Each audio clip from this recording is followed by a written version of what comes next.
Coming Together, Coming Apart. Episode 30, A War for All Seasons. Very quickly, I want to apologize for my extended, unplanned absence. The last few weeks have really thrown me for a loop personally. Thank you for your patience, and as always, thank you for listening. As soon as Matthew Ridgway's voice went out across the airwaves on June 30th, Ambassador John Muccio called ROK President Syngman Rhee to discuss the potential for armistice negotiations.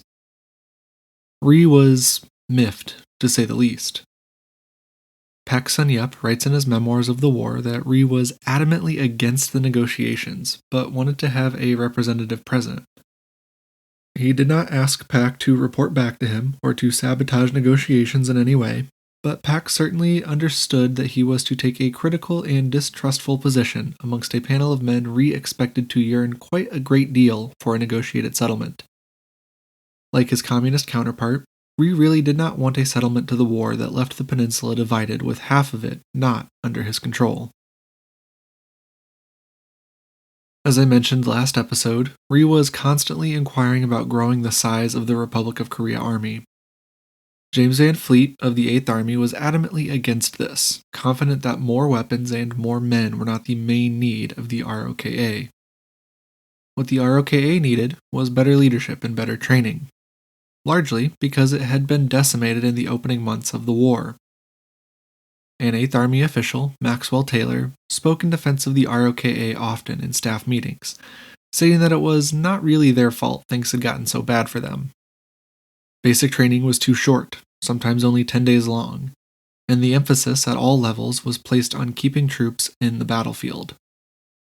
I don't fault Rhee for beating the drum of army size as much as he did. I think it was really an honest attempt to improve his country's chances in the war. But, given that he had no military experience and what I think is a lack of knowledge about military issues in general, he just did not know what could best solve the problems present in the ROKA. Van Fleet and Taylor were both right.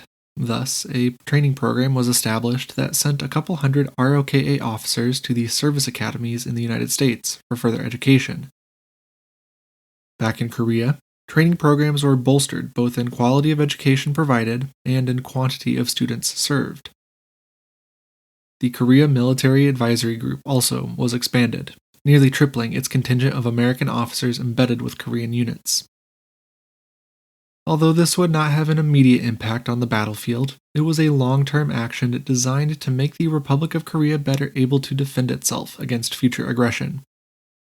Or, if you ask the communists, they were actions taken to enable future aggression against the power of the proletariat. When negotiations began in Quezon on July 10th, no one really knew what was going to happen. Everyone was stepping into the unknown, especially those 5 UN negotiators who crossed the front line into the Democratic People's Republic of Korea. As we get into the details of the negotiations themselves, we'll also talk a bit about negotiations in general. To do so, I'm digging back into my graduate school notebooks for my negotiations coursework, just so you know I'm not making all this up. Quite clearly, by the simple act of agreeing to negotiations for a ceasefire agreement, the communists wanted an end to the war in some way. Now, we can question whether or not this was an action taken in good faith at the time, especially because we now know that communist leaders were planning further offensives with one hand while negotiating with their enemy with the other. But that question becomes kind of a moot point when we realize that UN command leaders were doing the exact same thing. That's just part of war. While a temporary ceasefire might give some energy to the squeaky wheels of diplomacy, it's just smart military leadership to always have a second option.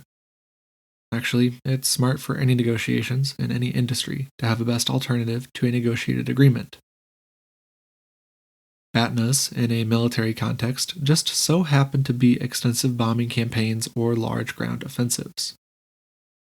Conversely, the worst alternative to a negotiated agreement is to be unprepared for an enemy offensive, pushing both sides to keep a proverbial loaded gun behind their back when facing their opponent at the negotiating table.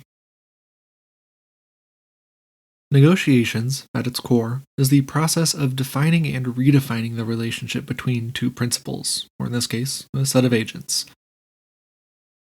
The principals were the North Korean and United Nations leaders, but everyone at the table knew the real power lay with the Chinese and American commanders in Beijing and Washington. Those agents and their personalities and caisson would play a part in the negotiations process that would, eventually, last just over 2 full years. On the UN side of the table, 5 men took their seats. These men were led by Area Commander for Naval Forces Vice Admiral Turner Joy, and included Major General Henry Hodes, Major General Lawrence Craigie, Rear Admiral Arleigh Burke, and Major General Pak Sun-yup. Only Pak was Korean, his 4 colleagues were all American. On the communist side of the table, 5 other men took their seats. They were led by KPA Chief of Staff General Nam Il and included Major General Lee Sang-cho, Major General Cheng Pyong-san, Lieutenant General Teng Hua, and Major General Xie Feng. Both Teng and Xie were Chinese, the other 3 were Korean. The relationship between these men must be rooted in some level of trust if the negotiations were ever to move forward, and that could either be personal trust in each other specifically, or professional trust in the mechanisms of the negotiation. It's important that each party believes the other is acting in good faith, even if they're also preparing for the possibility that they are not. But mutual trust could only be built through actions that exhibit a positive connection between what is said at the negotiating table and what is done elsewhere. That can be difficult in a wartime setting, though, because for some things, the benefits of cooperating are not always enough for each party individually to commit to them, even if cooperation is the best choice overall in the long run. That's why small, low-risk actions are necessary to build up a base level of trust between the parties. Those actions can be as simple as deciding on a location for negotiations or agreeing to a lunch order, but often it requires setting clear rules for the negotiations process and agreeing on a clear set of facts. Again, those are difficult when you're speaking with someone who's on the opposite side of a violent conflict. As you might remember from my brief description of events last episode, the Communists wanted a temporary ceasefire during the course of the armistice negotiations. That was turned down by the United Nations, which was an interesting reversal from their respective stances earlier in the year. Back in January, People's Volunteer Army Commander Peng Dehuai made it clear that a temporary ceasefire was an unreasonable requirement for armistice negotiations. UN Commander Douglas MacArthur made it clear that a ceasefire would be necessary for armistice negotiations to commence at all. Now, that was, switched.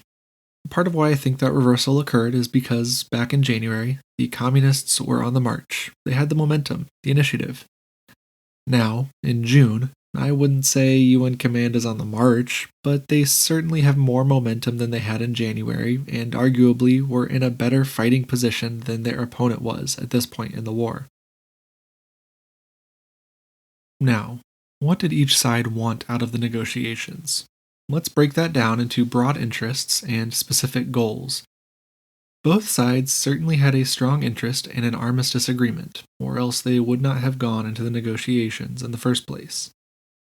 Neither side was stupid, and both understood that the previous year of the war was effectively a draw and was now getting expensive. So I think anyone saying that either side went in with the goal of distracting their enemy until the war-winning offensive began is a bit off base. Both sides certainly also had an interest in ensuring their Korea was not weakened by that armistice agreement. The terms of that agreement would be shaped by the specific goals of each belligerent. A quick note moving forward, like the previous phases of the war, the U.S. Army has an excellent official history of this third and final phase, written by historian Walter Hermes. Like its 2 counterparts for previous episodes, I'll be using that history pretty heavily for the next few episodes as it is very in-depth on the negotiations as they unfolded.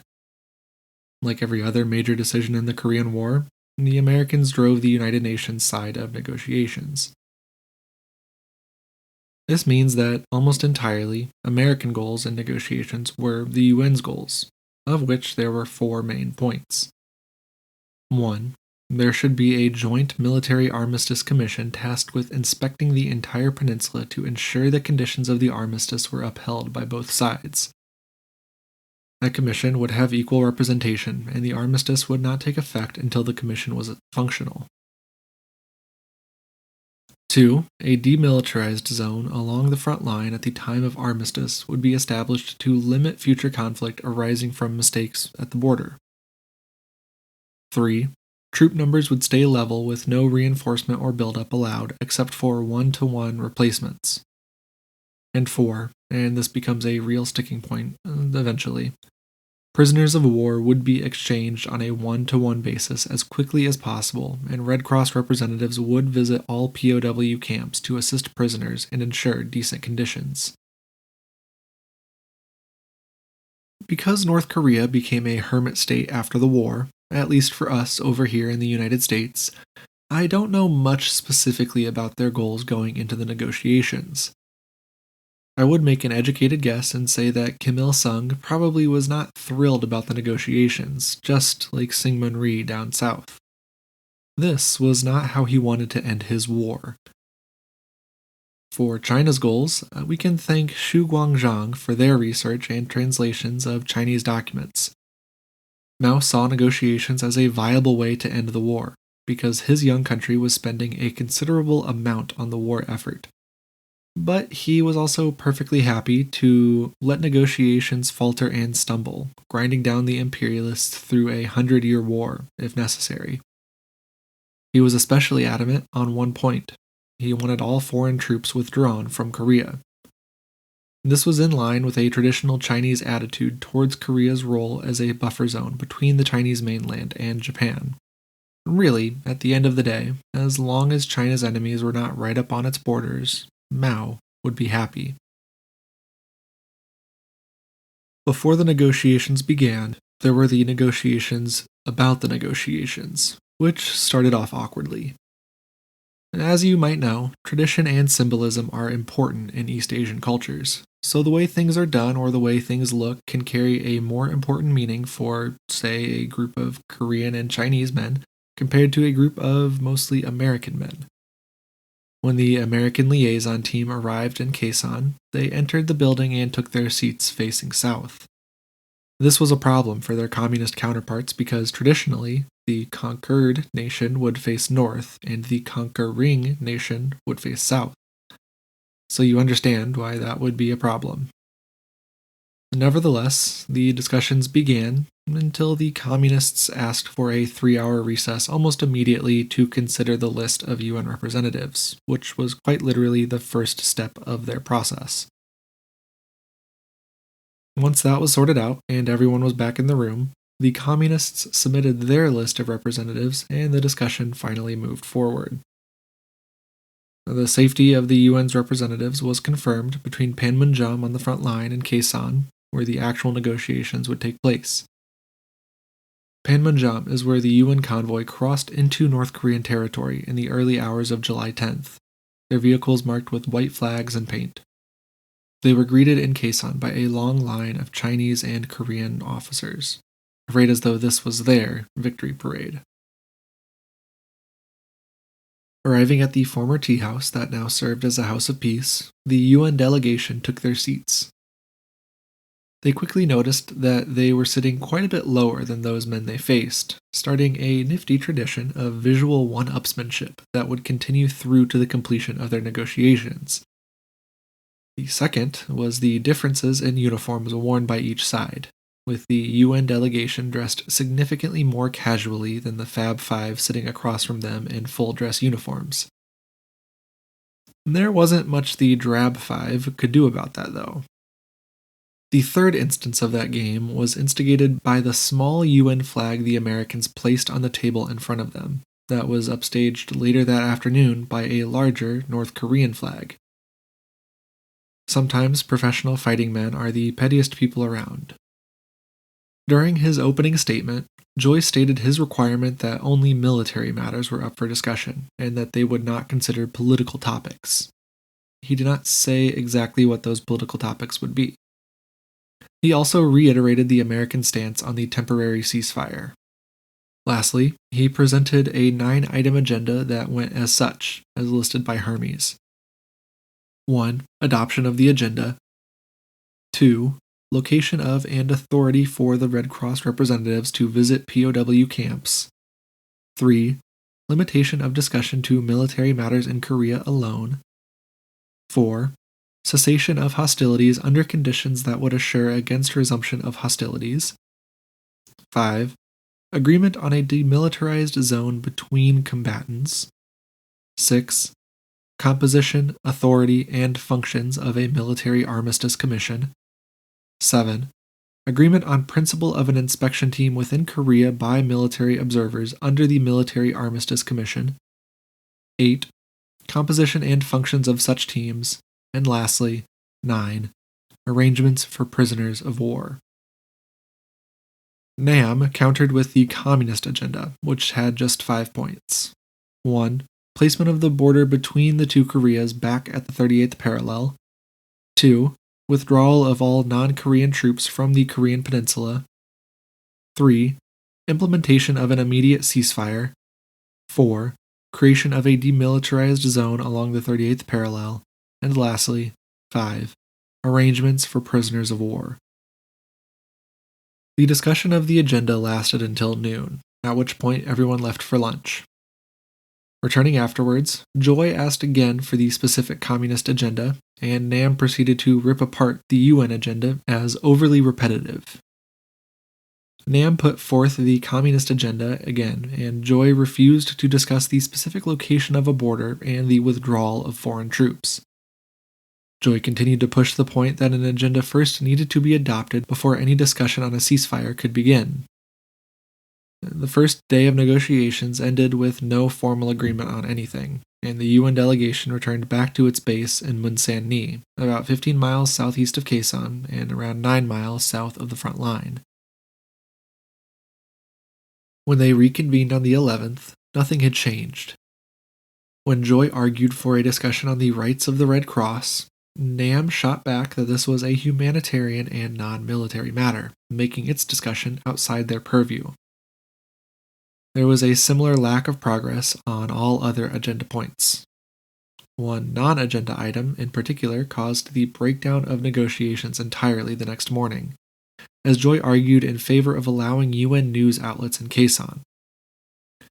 NAM was adamant this would not be allowed, for no particular reason it seemed, and Joy's rebuttal was to try to bring them along anyways. When the UN convoy arrived at Panmunjom on the 12th to cross the front line for a third time, they had a truck of reporters in tow. That truck was not allowed to pass the checkpoint, and so the entire convoy turned back around to Munsan-ni. Negotiations would not resume for 3 days, with the Communists acquiescing to the presence of Western reporters on the 15th. That same day, the UN delegation presented an updated agenda with just 4 points: agenda adoption, establishment of a demilitarized zone, a robust ceasefire agreement, and arrangements for prisoners of war. The Communists essentially agreed to these conditions, but reiterated their desire to place the border on the 38th parallel and their requirement for a withdrawal of all foreign troops. That requirement in particular became a sticking point even after a general agreement on all other points was reached, holding up final adoption of an agenda for another week. In the meantime, the bridge over the Panmunjom River collapsed and was repaired just in time for the Communists to instigate another recess. When they returned on the 25th, the Communists briefly pressed the matter of the withdrawals before dropping it entirely. UN Command was prepared to concede the point partially by inserting broad language into the agenda that would allow for a discussion of the matter without tying the UN delegation to anything concrete, but that turned out to be unnecessary. In its place, NAM proposed a 5th agenda item that would allow the delegations to submit recommendations for future items of discussion to governments of both sides. Joy agreed to this, and 2 weeks after negotiations began, the agenda was adopted.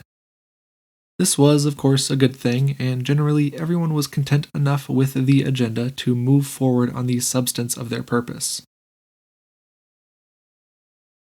That first substantive matter was the issue of the border between the two Koreas.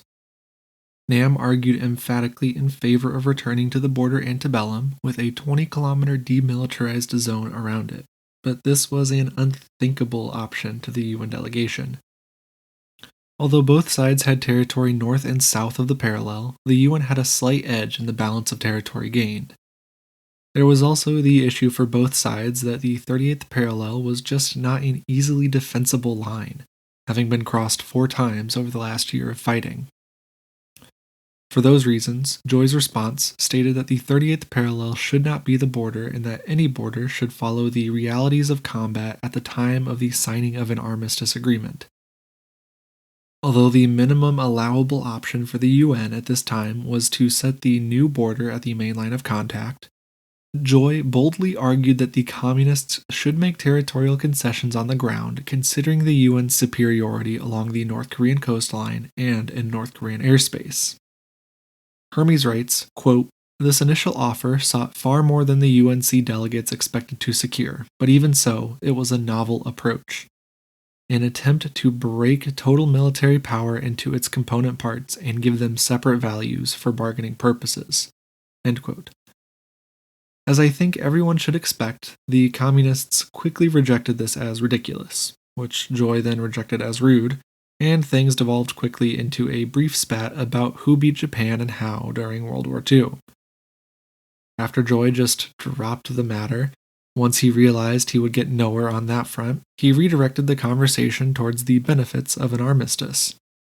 And these are not benefits the Communists were particularly interested in hearing, and negotiations again deadlocked. July became August, and no further movement was made. A small, non-violent incident of a heavily armed Chinese company of soldiers marching through Quezon caused a 5-day recess that, in Ridgway's mind, was not satisfactorily reconciled before orders arrived from Washington to reconvene talks. When those talks reconvened, Joy stated that the 38th parallel was not an option for the border, and that they would no longer discuss it as an option. This was met with stiff protests, and for the next 2 hours, these 10 adult men sat across from each other in complete silence. While sitting there, one of the North Korean generals wrote a small note and revealed it only to Pak. It read, Well, actually, if I say what the note said, I have to mark this episode as explicit, and I don't want to do that. It was not a nice message, that's for sure. 2 hours after the last words were spoken, Joy suggested skipping that agenda item for now and moving on to item 3. The Communists refused. More verbal sparring continued for the next few days over the issue of the 38th parallel, with no progress made, until, on the 15th, Joy proposed the creation of a, drumroll please, subcommittee. This subcommittee would be comprised of 1 delegate and 2 assistants from each side, and would form a plan for that second agenda item that could become the starting point for wider discussion. The Communists accepted this the next day, amending the proposal to include 2 delegates and 2 assistants, because they couldn't just accept an American proposal without changing it. Generals Sie, Lee, and Hodes, and Admiral Burke met the next morning in a substantially more relaxed environment. Sie commanded the room, relatively speaking, acting as moderator in tenser moments. Things really thawed the next day, the 18th, with the Communists presenting a series of maps that altered their position on the 38th parallel, and between the 19th and 22nd, an agreement in principle was very nearly reached that would place the border along the main line of contact. Although the UN delegates had given up their desire for compensation for their air and naval superiority, that was part of their strategy and something they were willing to, well, not quite lose because it was literally something they did not have and wanted, but you get the idea.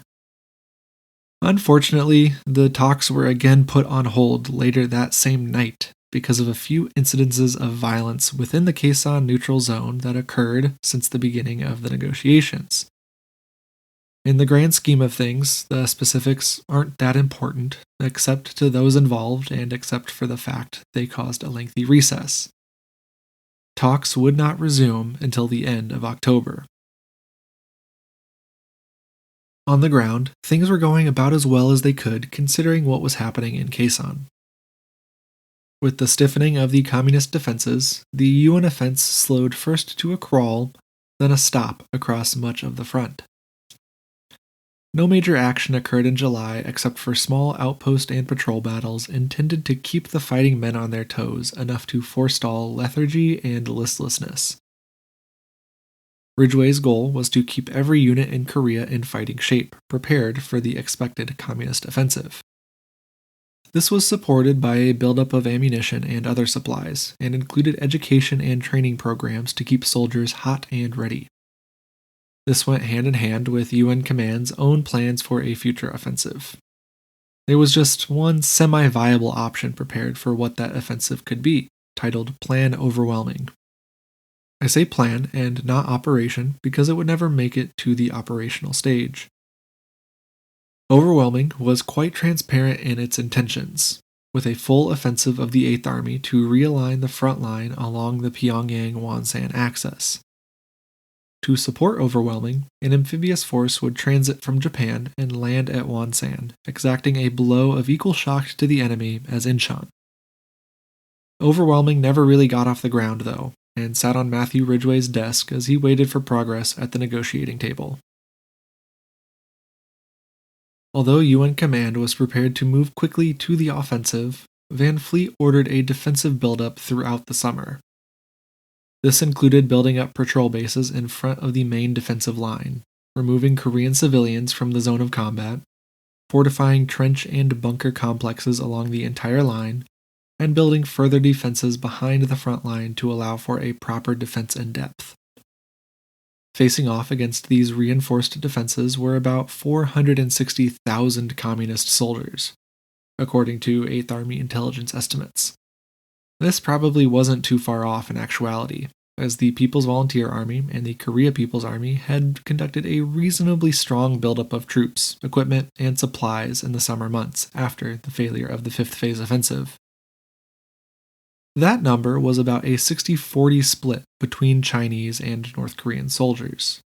Although artillery and armor had been a key piece of the KPA offensive that opened the war a year before, both were now quite weakened. The KPA had only one armored division kept near Pyongyang, and most artillery support was now provided by the Chinese with a mix of different guns of different vintage and different calibers, further impeding resupply efforts.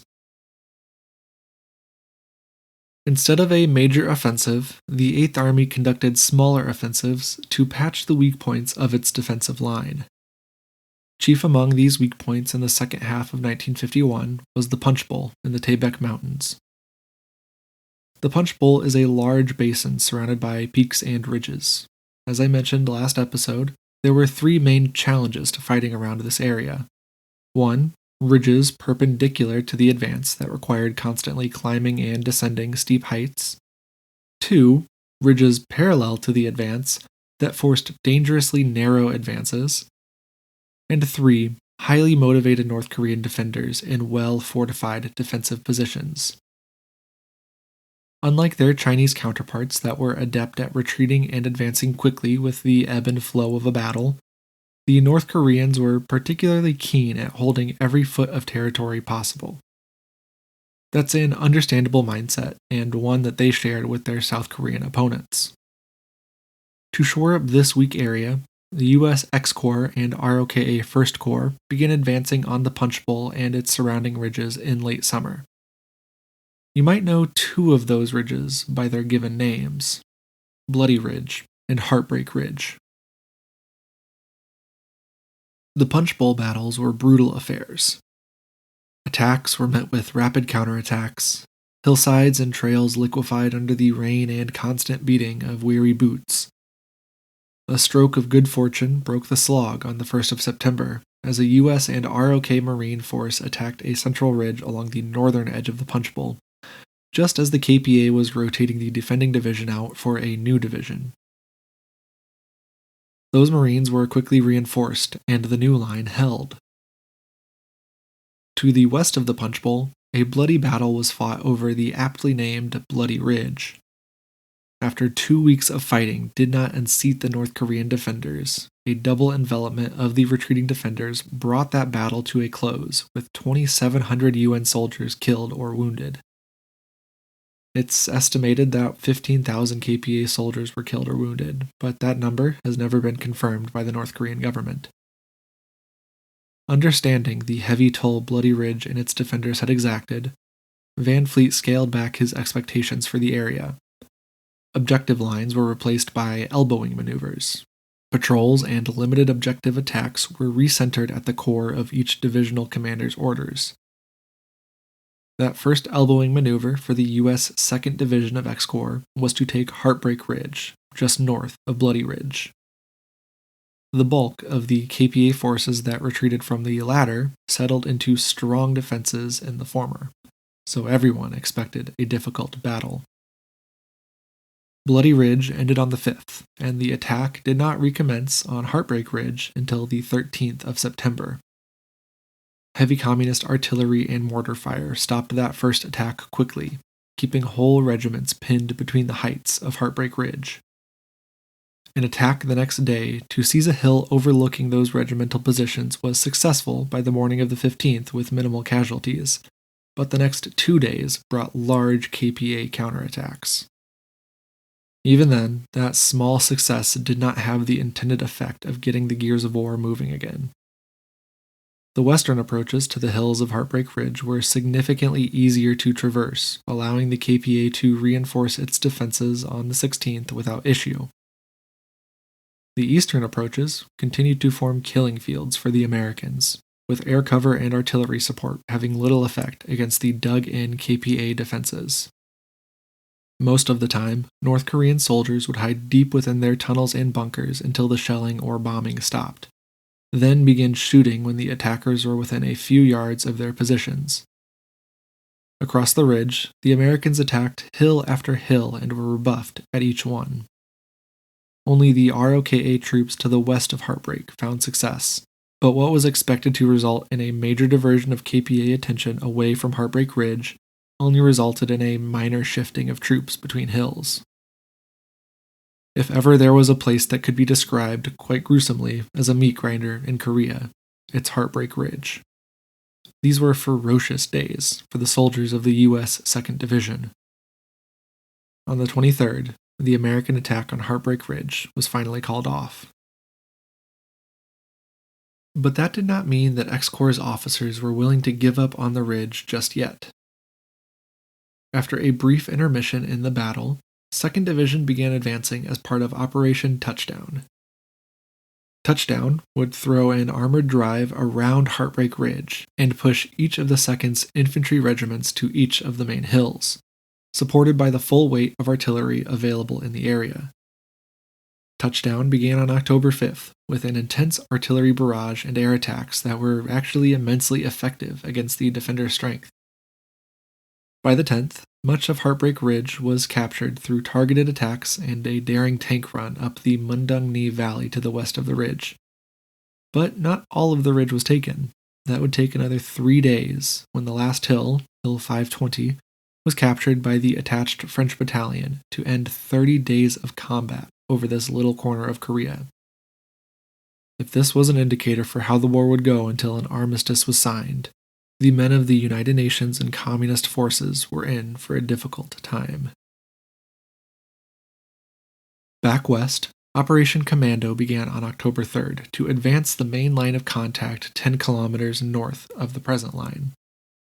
This advance, like those around the Punch Bowl, met stiff resistance that only softened after a few days of difficult fighting and a really brutal artillery barrage. The fighting was not nearly as long as in the east, with the advance completed in most sectors after about a week. Some sectors still held serious defenders, as the Chinese units in those areas refused to retreat from their positions until many dead Americans lay in front of them. Which is, generally the idea behind war.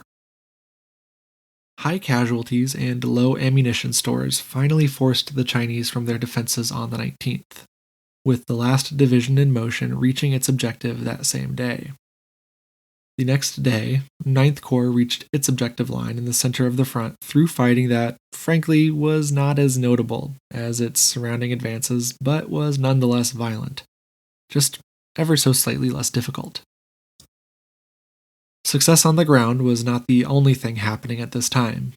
Just 3 days later, on the 23rd of October, disaster struck the crews of 9 B-29 Superfortress bombers in the skies over the North Korean village of Namsi.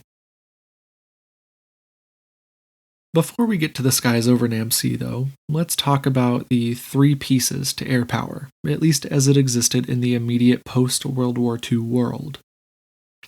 Those 3 pieces are air superiority, ground support, and strategic bombing, and were all shaped by the American aerial experience during World War II. The reason I specify American air power is because the communists really only operated in the air superiority sphere after the first few weeks of the war. In the 5 years between the end of World War II and the beginning of our war, a major sea change radically altered the trajectory of each of these pieces in Korea. I am, of course, talking about the advent of the jet age. The first jet engine was constructed in the late 1930s, and the Nazis successfully flew the first proper fighter jet during the final months of World War II. As the Americans, Soviets, and British swept across Germany in 1945, they found a wealth of research conducted by German aeronautical engineers as well as several models of German jet aircraft. Those aircraft quite quickly made their way back to the plane builders in each country, where they were picked apart, rebuilt, and extensively studied. At the time, each ally had already started their own work on jet aircraft, but none were as far along as the Germans. This new research was, unfortunately, if you remember that it was from the Nazis, indispensable at the time. The ideas and theories behind German jet design would soon be incorporated into the first-generation designs of American and Soviet jets. These first Cold War fighters were faster than their propeller-powered counterparts, but had many teething issues. I mean, with any technology as revolutionary as jet engines, there's going to be issues as those that build, maintain, and use them wrap their heads around the constraints and possibilities of the new technology. By the time we get to the skies of Korea in the summer of 1950, the major air forces of the world are slowly adopting the new first-generation jet aircraft. Those aircraft were exclusively fighters because the extra speed provided by jet engines was thought to best be used in dogfighting other fighters and intercepting bombers. Jet-powered bombers were in the planning or early prototyping stages, but would not enter meaningful service until at least the mid-1950s. So, summer of 1950, the United States Air Force, the Royal Air Force, and the Soviet Air Force have all tested first-generation jet fighters, and some are entering service.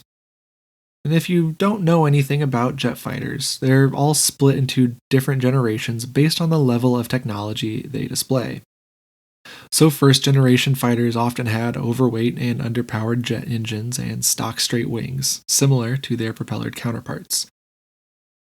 Second-generation fighters usually had wings swept back at an angle, allowing for higher speeds, radar, allowing for better targeting, and sometimes the first air-to-air missiles.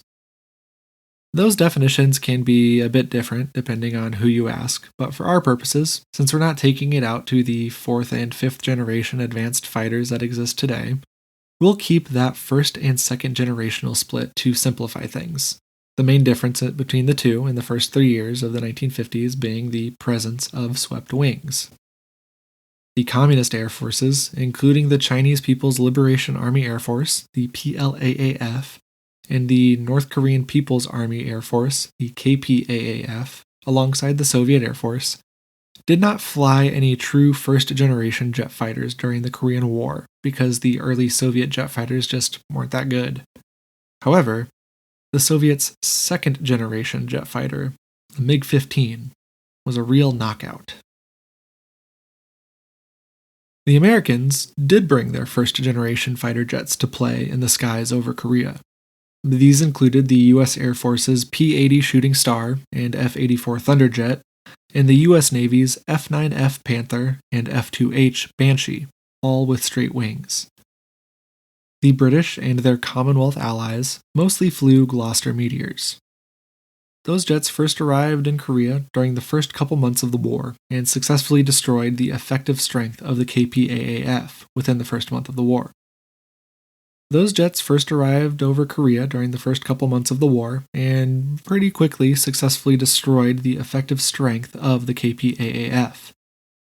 That's mostly because the North Koreans were fighting with old Soviet prop fighters, and quite frankly, their pilots were not trained as well or as much as their American opponents. That disparity would last until November 1950, when the first swept-wing MiG-15s arrived over the skies of northernmost Korea, specifically an area that would become known by American pilots as Mig Alley. Mig Alley was an area in northwestern Korea, essentially defined by an arc around the airfield at Antung on the Manchurian side of the border. Antung is now known as Dandong, but we'll keep the name as it was back then. Antung was the main base for most all MiGs flown during the war because the Communists knew that the Americans would not cross the Yalu to attack the base itself. This allowed them to freely base their aircraft safely and securely and exert air superiority during the daytime hours. More importantly, Antung was not just safe for the planes, it was also safe for the pilots. And I say that because after the dissolution of the Soviet Union, something interesting was confirmed. Soviet Air Force pilots flew MiG-15s in the Korean War, even though the Soviet Union was not a belligerent in that war. They were the men who flew the first MiG missions over Korea in November 1950, while their colleagues trained Korean and Chinese Communist pilots in the new jet. The MiG-15 was immediately a smash success in Korea. It held advantages over any aircraft the UN Air Forces could put in the sky. It could climb higher, go faster, shoot harder, and generally survive longer than the Shooting Stars and Panthers it first faced off against. It also ensured that any propellered aircraft in the UN arsenal would only survive as a dedicated ground attack and close air support platform for the remainder of the war, but I'll get to that in a minute. The MiG immediately gave the Communists an immense advantage in the skies over Korea. And remember that this was at the same time that the Chinese quote-unquote volunteers were smashing into the UN lines on the ground. November was a very bleak month for UN forces across nearly every level of combat. The only way American, British, and Commonwealth pilots could survive any dogfights with a MiG was either to A. Get lucky, B. Hope their opponent was less skilled than they were, or C. Run. There really was that big a difference between aircraft. The American response to the dominance of the MiG was to expedite the arrival of the F-86 Sabre in December. These units were rushed across the Pacific Ocean aboard aircraft carriers, and many arrived in Japan with some amount of seawater damage. Only about half of the Sabres sent from the U.S. mainland that first time were able to fly from Japan to Korea and almost immediately begin fighting the MiGs. Like the MiG, the Sabre had a swept wing, meaning it was faster than any other UN-operated fighter and could actually challenge the MiGs on their own turf. That's why Mig Alley became a thing, because Sabre pilots spent most of their time running an interdiction fence along the Yalu River. There were key differences between the two jets, though, that make them... Honestly, it makes them the two best matched planes in aviation history, I think. It's almost like someone had planned for these two planes to meet in combat, because each weakness was met with a strength and vice versa. They were imperfect, but their raw beauty and interconnectedness has given them a mythical status. The MiG could fly higher than the Sabre by about 10,000 feet, but the Sabre was faster and more maneuverable at lower altitudes. The MiG packed more of a punch than the Sabre, with one 37mm cannon and two 23mm cannons that could put holes the size of a melon in an opponent. The Sabre just had six 50 caliber machine guns that were certainly not bad, but were not as strong as the MiG's cannons. The MiG was also built like a tank, with many MiGs absorbing just an absolute beating and still landing back at Antung. The real differentiator for the planes were the pilots at the helm of each aircraft. Both Soviet and American pilots were well trained, with many that served in Korea having also served in at least one of the theaters of World War II. There are even a few that achieved acehood in both wars, scoring at least 5 down planes in each. These pilots were at the top of their game, flying the best aircraft available. You may even know some of their names, like Gus Grissom or Buzz Aldrin. The Soviet Air Force and the US Air Force rotated pilots in and out of service differently, and that turned out to make a real difference once in the air. Soviet pilots would rotate in with their unit, then rotate out with their unit 90 days later. American pilots would complete an individual tour, with some pilots re-upping 1 or 2 more times and flying throughout most of the war. The Americans picked up on the Soviets' 90-day cycles once they realized that MiG pilots would use more advanced tactics over the course of 3 months, then seemingly reset to the tactics used at the beginning of the cycle. The process would repeat because even though the Soviets had a 2-week overlap between units, there was not enough time for the outgoing pilots to impart all of their lessons to the recent arrivals. Over the course of the entire war, all of this, the perfectly matched planes, the perfectly matched pilots, would lead to a kill ratio of about 1-to-1 for each aircraft. The Sabre might have a slight advantage, but only slightly. Of course, both sides at the time reported highly inflated numbers, with each side placing their kill ratio at around 10-to-1. But Soviet records showed in 1992 that many more MiGs survived to land in Antung than presumed. That's not entirely because of propaganda, although numbers were definitely inflated for anyone nearing the ace mark of 5 kills. It's just really hard to determine with absolute certainty in combat that you've actually shot down your opponent. Imagine this.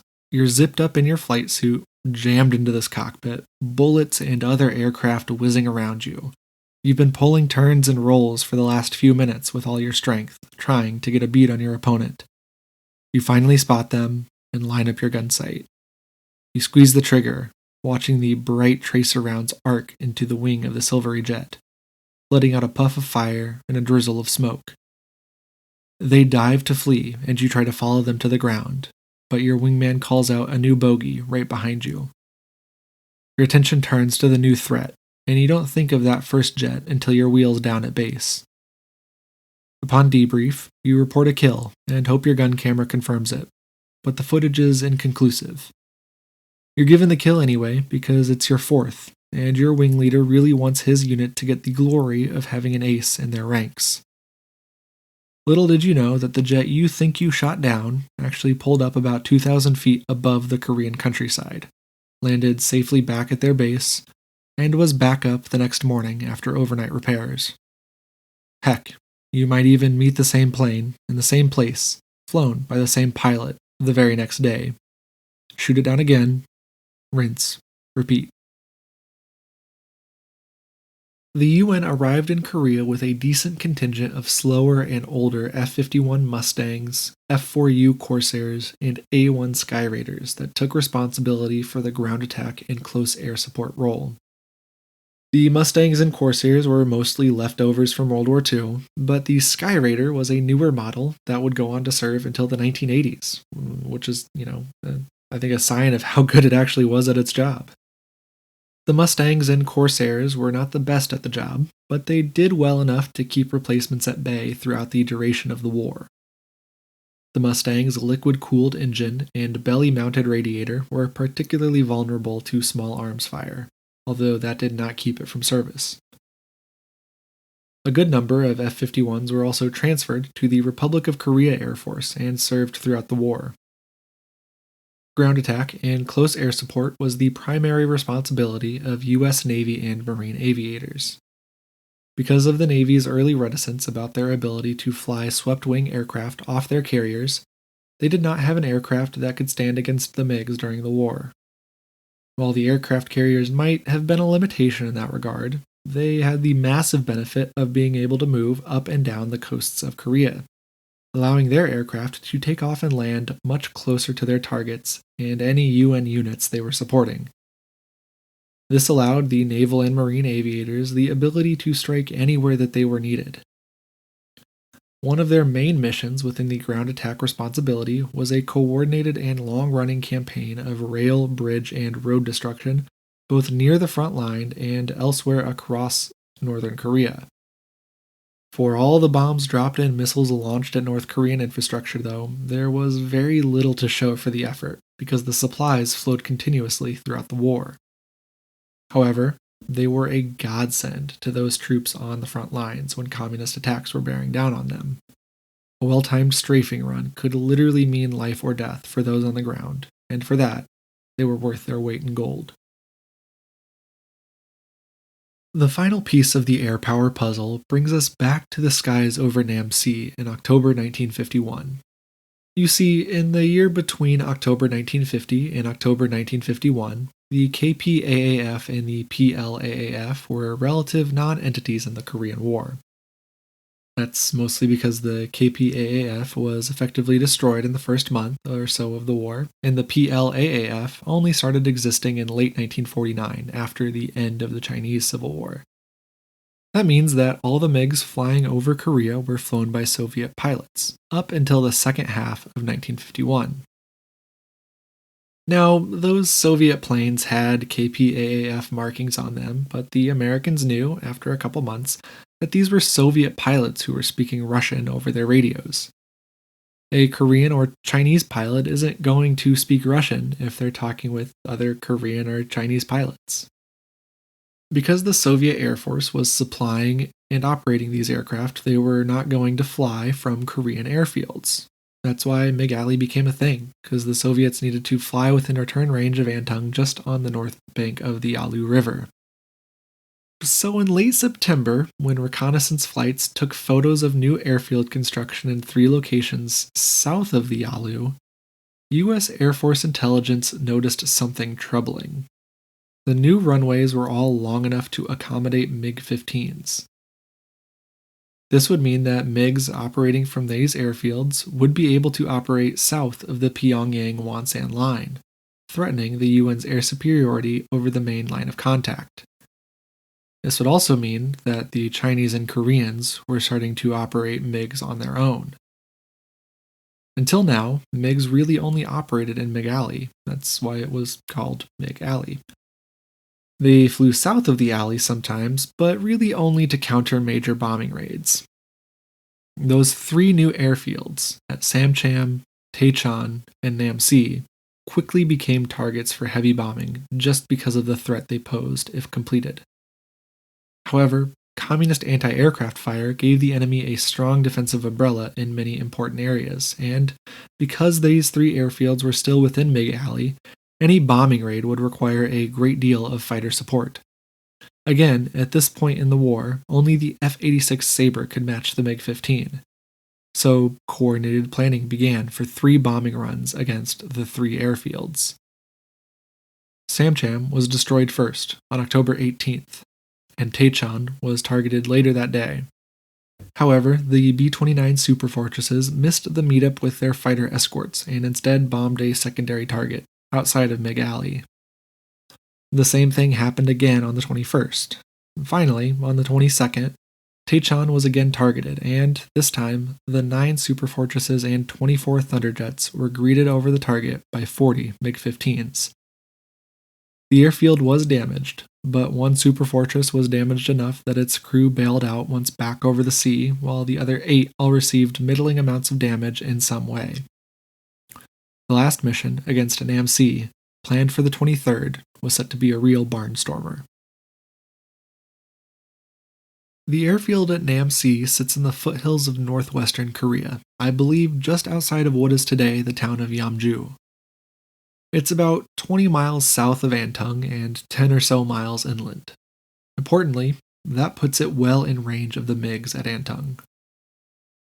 The Americans knew this, so when the 9 superfortresses of the 307th Wing departed their base outside Tokyo on the morning of the 23rd, they were prepared for a difficult day ahead. Protecting them were 16 Australian Gloucester Meteors, a British straight-winged fighter jet, and 55 Thunderjets, with 34 Sabres along the Yalu and another 16 Sabres circling far above as overwatch. Just before 8 a.m., they crossed the eastern Korean coast and, because of cloud cover over Namsi, began to prepare their short-range navigation systems, or SHORAN. SHORAN allowed heavy bombers to locate targets without visual confirmation, but it required them to fly a prescribed path leading up to and over the target, one at a time. Because of that, evasive maneuvers were out of the question, and close fighter support was dangerous at best. About 10 minutes before the bombers arrived over Namsi, the first MiGs were spotted, having flown over the Sabres at the Yalu with no trouble whatsoever because of the MiGs' higher operating ceiling. In total, 58 MiGs were sent to intercept the bombers that day, with a further 26 to cover their route home. Most of the MiGs engaged the Sabres, Thunderjets, and Meteors protecting the bombers. A small group, at first just 6, and then more, dove straight for the superfortresses, ripping into them with their heavy cannons. The 7th bomber in line fell from the sky, its crew jumping to the safety of their parachutes and to the dangers of the POW camps. Another bomber fell from the sky, then a third. Those 3 bombers lost accounted for the greatest percentage loss of any bombing mission ever undertaken by the United States at the time, and I believe that's still true today. Only 1 bomber made it all the way back to Japan. The other 5 were forced to land at Kimpo Airfield outside of Seoul. None of those 5 flew again. Black Tuesday, as it became known, forced the superfortresses out of the daytime sky and relegated them to nighttime bombing runs, severely limiting their accuracy and their effectiveness. In total, 14 superfortresses were lost during October alone, a heavy toll. Although heavy strategic bombing was an effective weapon in the last war, World War II, it would not make nearly as big a difference in this one. The MiGs had made sure of that.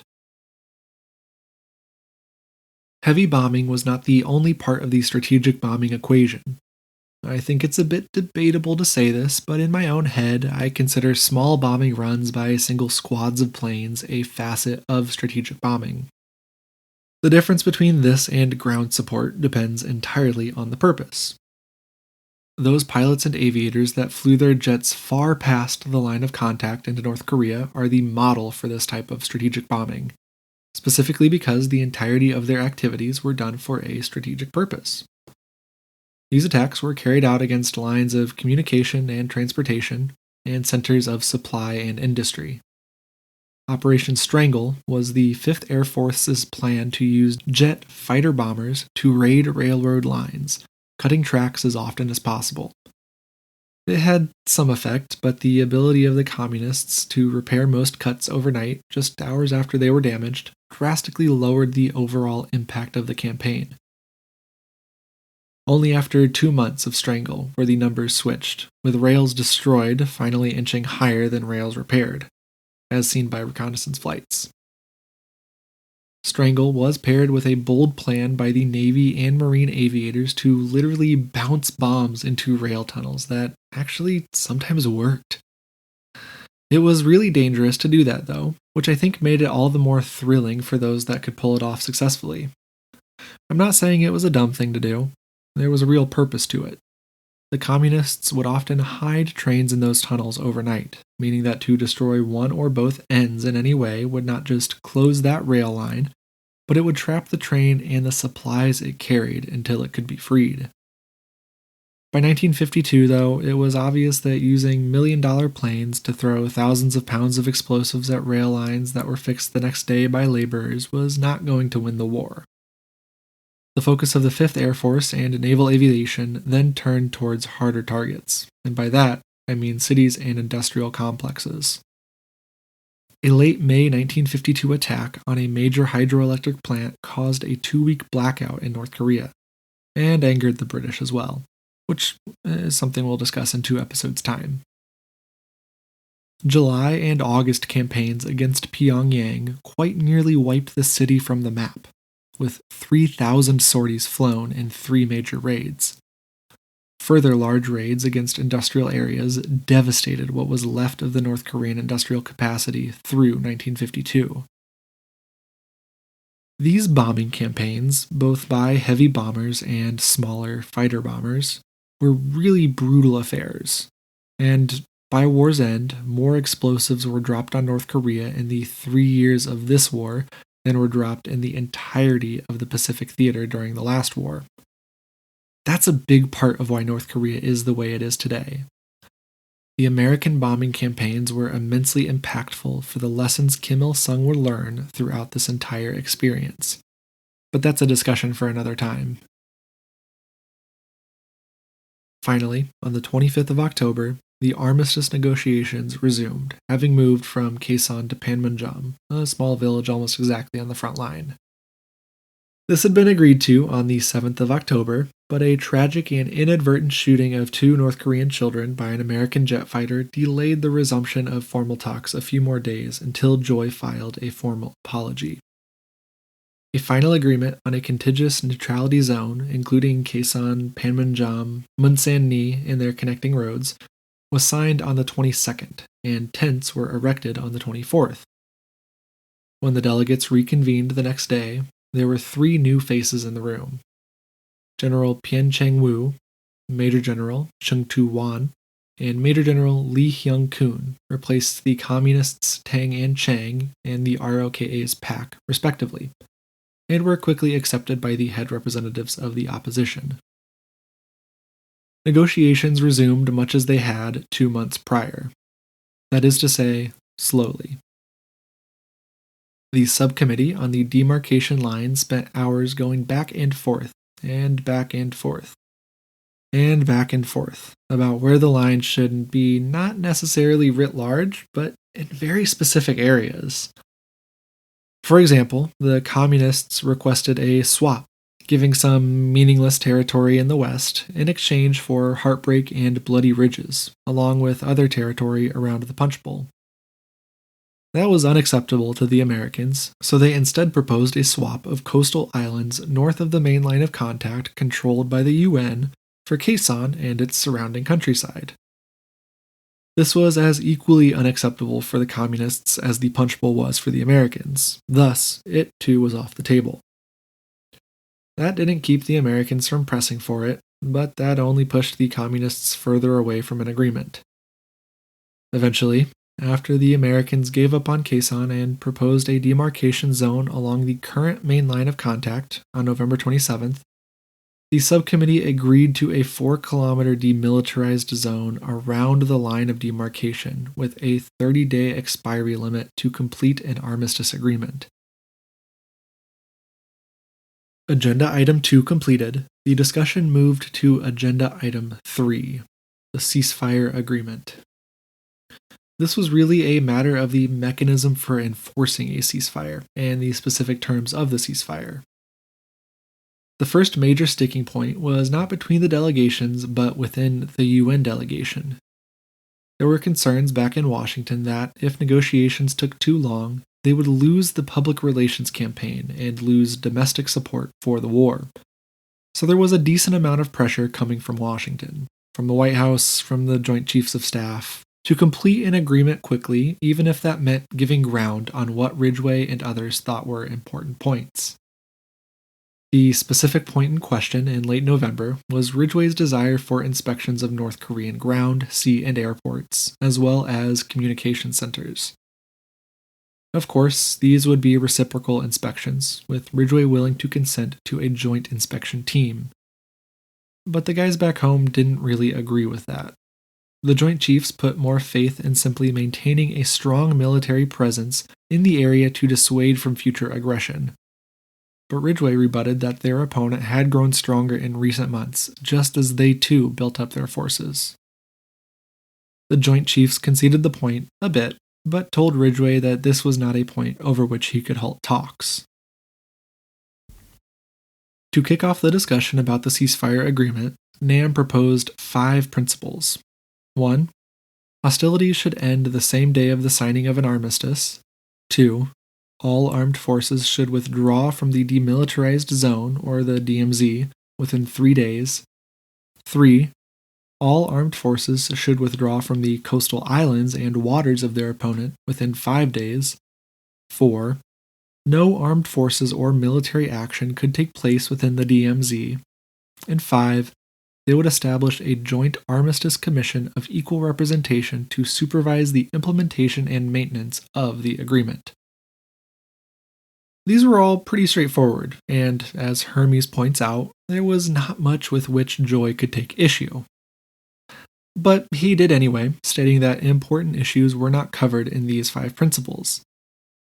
As Joy argued, they needed to place further restrictions on post-armistice military activity, like building up military facilities or increasing the quantity of arms and personnel.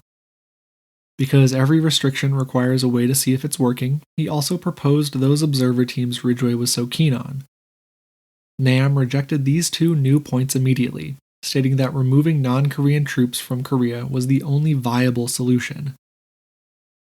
Joy disagreed with that, stating that it was a political issue and not within the purview of this military negotiation. On December 4th, some progress was finally made on the ceasefire agreement. They all agreed to establish a subcommittee. That subcommittee kinda spun their wheels on the issue for about a week, by the end of which they established another subcommittee. This new subcommittee was to discuss Agenda Item 4, matters relating to prisoners of war, while the other subcommittee discussed Agenda Item 3, the ceasefire agreement. And we'll talk more about prisoners of war next week, so it's a good thing for us that the wheels moved in the ceasefire subcommittee, even if it was a very brief motion. Consensus grew a little bit closer when the Communists proposed a commission of neutral nations to inspect military installations. The UN generally agreed with this, before things mucked up again over the issue of rotation and replenishment of forces. Thus, the December 27th deadline agreed upon by the Demarcation Subcommittee came and went, and 1951 turned over to 1952. And that's where we'll leave our discussion for now, with things certainly in a different place than they were at the end of 1950. Next week, we will discuss the first half of 1952, including the prisoner of war uprising at Kogi-do along the southern coast of Korea, and the lengthy discussions at Panmunjom about the issue of prisoners of war in general. If you're on social media, you can find us on Twitter, Instagram, and Facebook as @CTCA Podcast. If you're not on social media, or if you just want to look around, you can find more information, including the references for today's episode, at ctcapodcast.libsyn.com. That's ctcapodcast.libsyn.com. We release new episodes every Tuesday. Should be Tuesdays. Please be sure to subscribe and leave a rating wherever you listen to podcasts. I am Trevor Owens, and this is Coming Together, Coming Apart. Thank you for listening, and I hope you have an enjoyable week.